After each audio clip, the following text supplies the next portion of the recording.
Hi everyone, it's Andy from Tales from the Heart, and thank you for joining me for another Folklore Thursday. As you can see, I'm in my room rather than a Viking longhouse or anything like that, which is unfortunate because I'm going to be telling you a Viking story. Now, this story that I'm going to be telling you is it involves Loki, as all of my stories seem to, the Norse stories seem to at the moment. But he's, to be fair, probably the most interesting, I think anyway, Viking god. Now, this story, while it has Loki in it, Loki is not the main character. He's just in it. Before I go on, I just wanted to say, as usual, if you want to thank us for these stories, if you enjoy these stories and you can afford to, please, if you can, donate to the Trussell Trust. You'll find the link below. They're doing wonderful work for people in food banks, helping people get what they need, the food and other supplies that they need in these hard times. So yes, please, if you can afford to, donate to the Trussell Trust below. And if you can't, completely understandable, maybe forward this on to someone who might enjoy it, who may be able to pass it forward. As ever, like, subscribe, share, everything like that, and all the information for that's below. So, we will get on with the story. The story is known by a couple of names, either the Binding of Fenrir or the Children of Loki. So, enjoy. To begin this story, we will talk of Loki. Loki, the flame-haired god of fire and mischief. Now, Loki was very fond of the gods and goddesses in Asgard, but he grew bored with them. He was irritated by them, by Thor's boastfulness, by Odin's constant wisdom and watchfulness. It got a bit samey, and so he often found himself wandering. And for a while he wandered quite far from Asgard, and he decided to go to Jotunheim, which was technically the land of his birth, having been born amongst the giants. There he went to a place called the Ironwood, a fell place of dark magic and monsters, inhabited by giants, giantesses, trolls, and other such demons. In the Ironwood, Loki met a giantess, a powerful witch by the name of Angrboda. Now, Angrboda and Loki lived together for some time. Now, while Loki had a wife in Asgard, Sigyn, whether he forgot about her or saw no trouble in what he was doing or simply didn't care, he dwelt with Angrboda for some time, and together they had 3 children, triplets. And these creatures came one dark and stormy night from Angrboda's womb. Now I say creatures, for they were not gods, they were not giants, but something else. First came a great slithering serpent, Jormungandr. Now Jormungandr means great monster, and it looked truly monstrous. Even as a baby it was huge. Next came a pale-looking girl. Now this could have been a beautiful goddess, but for the fact while one half of her was living and pure, the other half was grey and corpse-like. She was named Hel. Now lastly came a wolf cub, ferocious with jet black hair. Fenrir they named him. Loki was interested to see how these children of his would develop, what characteristics of his they would take up. However, not all was so joyed and happy with their interest, for far away back in Asgard, Loki was being watched by none other than Odin, the Allfather himself. From his great high tower he cast his eyes quite often across the 9 realms. And upon seeing Loki and his monstrous children in the Ironwood, he decided, as some fear, some sense of doom gripped his heart, that they needed to be brought back and dealt with. And so he sent messengers to fetch him, and Loki listened. He missed his kin in Asgard, and he wondered what mischief he could get up to with these children in tow. And so they went back to Asgard, Loki, Jormungandr, Hel, and Fenrir. In the great hall in Odin's palace in Asgard, Odin and the gods sat in judgment as these children were presented to them. They pondered for some time over what to do. Odin staring over each of them with his one eye. Finally, with a great bang of his spear, Gungnir, upon the flagstones, he called the hall for silence. First he turned his eye upon Jormungandr. "Serpent," he spoke. "This place, this beautiful palace, is no such a place for a monster such as thee. You will be cast out into the deepest oceans." And with that, Thor stepped forward, heaving up the serpent, huge even for such a young age, and threw him into the deepest depths. There he grew, eating first of all fish, and then dolphins and sharks, and then great whales and leviathans, until he grew so large he encircled the world. Meeting his tail where he started, he bit onto it, forming a link around the world, and from then on he was known as the World Serpent. Secondly, Odin looked upon Hel. "Hel, you are most like us, most akin to us. However, Asgard is a place of joy and happiness, and I see none of that in your heart. You shall be given your own realm and your own palace to rule in." And so he gave her an underworld to rule over, from then on known as Helheim, her subjects, the dead. Lastly, he turned his gaze upon Fenrir. "Fenrir," he spoke, "you may yet be saved. A beast, no matter how savage, with the right amount of care and love, can become a friend. You will stay with us for some time." And so Loki accepted the judgment. However, something broke between Loki and his oath brother then.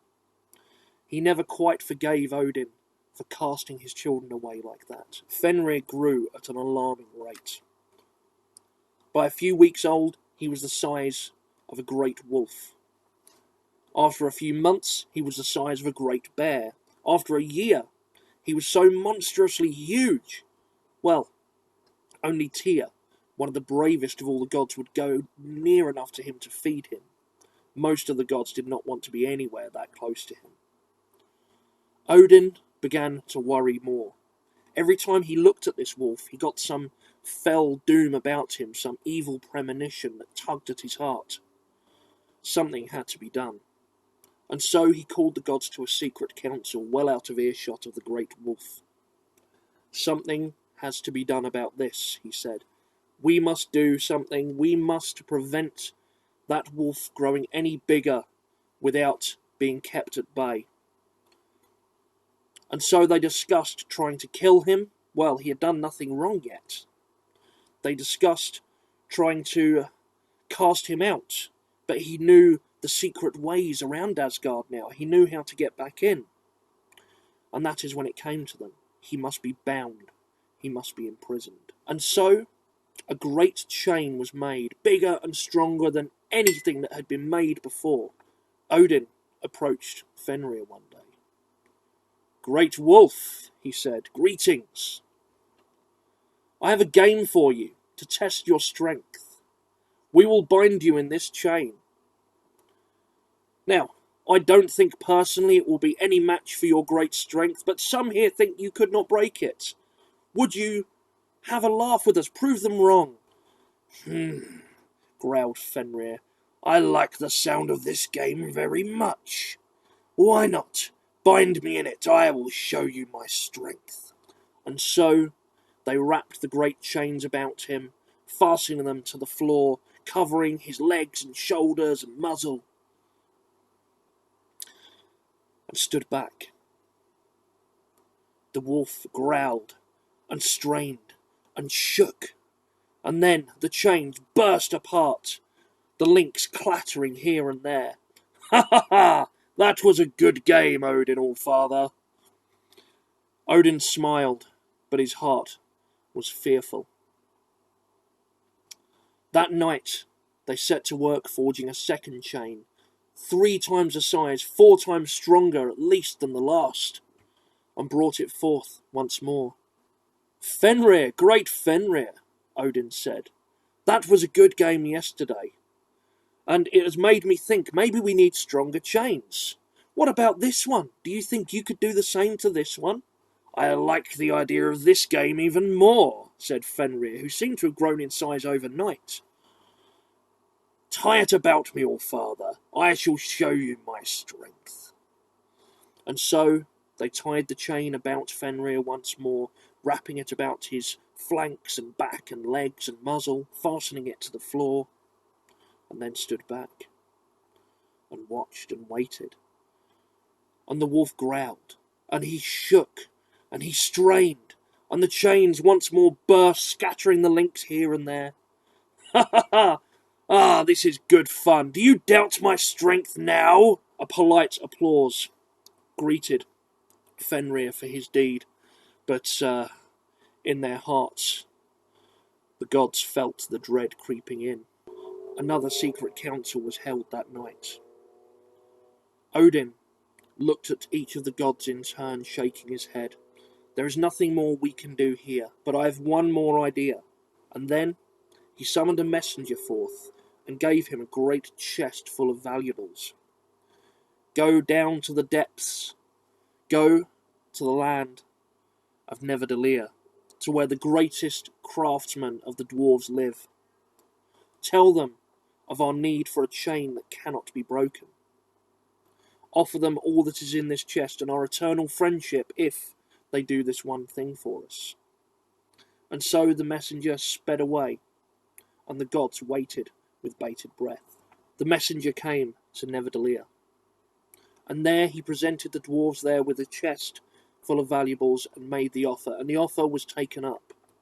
He explained to them that this chain must be made for a near impossible task, and so the dwarves smiled, enjoying the challenge, and declared that they would make a chain for such an impossible task, and they worked a day and a night without breaking. And when they returned to the messenger, they held in their hands not some great chain, but something that was so fine it was like a thread of silk. It shone with an eerie light. "An impossible chain," they held it up to the messenger. "It is made for an impossible task, and so it is made of impossible things. The sound of a cat's footfall, the beard of a woman, the roots of a mountain, the sinews of a bear, the spittle of a bird, and the breath of a fish. All these impossible things are made into this impossible chain." And so it was coiled up and offered to the messenger, who gave his thanks and sped as fast as he could back to Asgard. As the messenger returned, the gods were growing ever more fearful. In his absence, the wolf had grown even larger, even stronger. Its growls and snarls kept them up at night, and so they hurried with this chain that they had named Gleipnir towards the wolf. "Great Fenrir," called Odin, "here I have a chain. A simple thing, I think, for you to break. But it is a fine one, and I would like to see if you can break through it nonetheless. Tell me, will you show us your strength one last time?" The wolf turned his two red glowing eyes on Odin's one. He growled, "There is something I do not like about this chain. How it glows, how small it is compared to the others."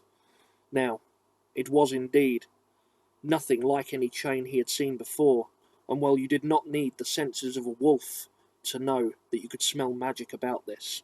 "I do not think so." "Well," said Odin, if you do not think you are strong enough, I suppose that's okay. It would be a shame, though, to let your reputation go in front of these gods. Nonetheless, what offer can you give me to show me that this is not a trick?" His eyes widened. "One of you shall put your hand in my mouth while I am bound. If it is some trick, the hand will be mine." The gods fell silent for a moment. None of them wanted to lose their hand to this monstrous wolf, and it seemed that the plan was doomed when Tyr, the bravest of all gods, stepped forward, holding his hand up high. "This hand has fed you often enough, Fenrir. I will offer you my hand."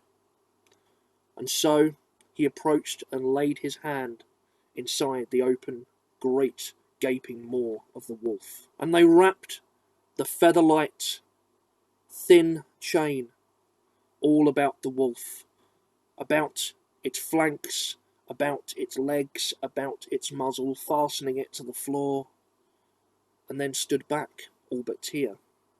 And he growled, and he strained, and he shook.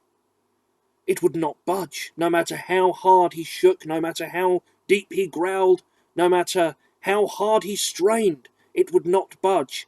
"Release me!" he snarled, with the hand filling his mouth. They shook their head, stepping back once more. And with that, with a mighty howl, he snapped his jaws shut, biting Tyr's hand clean off at the wrist. Wolf-jointed, the loss of a hand was ever known after that in the Viking world. But, with that deed done, Fenrir was bound and could not escape, and a great feast was held for Tyr, with he one-handed at the highest place of honour, because without him they could not have bound the great wolf, and there he would remain bound for ages upon ages. But the sense of doom Odin held in his heart for Fenrir did not go away. And soon, well, too soon, that doom would be realised. Fenrir would escape. But the doom that Odin sensed is for another story. Thank you very much for joining me on that one, guys. It's been a long time since I've told that story, about a year or so. So I hope you enjoyed it. We are going to be back next week, as usual, with another Folklore Thursday story. Both Amy and I are writing some new ones at the moment together, so watch this space. Hopefully we'll have some new ones for you. And we're hopefully going to do some more Viking ones as well, and maybe revisit some of the Finn McCall ones that we were doing a couple of months ago. So yes, until next Thursday, take care, and we'll see you soon. Bye-bye.